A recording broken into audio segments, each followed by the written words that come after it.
Phone records show workers at a communications company intercepting calls meant for emergency responders. Now the Delaware County 911 system is being investigated.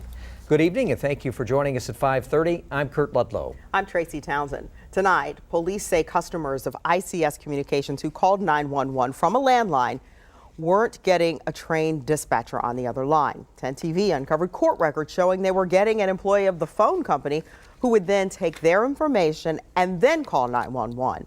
And in some cases, they weren't answering emergency calls at all. 10 TV's Delaware County Bureau reporter Jennifer Gerald explains what to do if you're affected.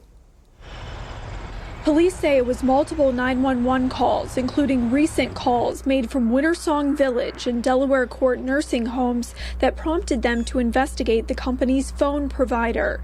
They say the businesses, both based in Delaware, use ICS Communications, based out of this building, also in Delaware. But for some reason, the emergency calls were being routed to Dublin. Initially, the problem was suspected to be a technical problem. On September 24th, test calls were made from affected phone numbers, and the calls were answered 911 by a call taker not affiliated with Delaware County Emergency Communications. Police tell us they seized property from 4 locations affiliated with ICS Communications. They tell us they believe the 911 calls were being routed to an employee of the company who was then taking the information and then calling 911 themselves. It's very disturbing.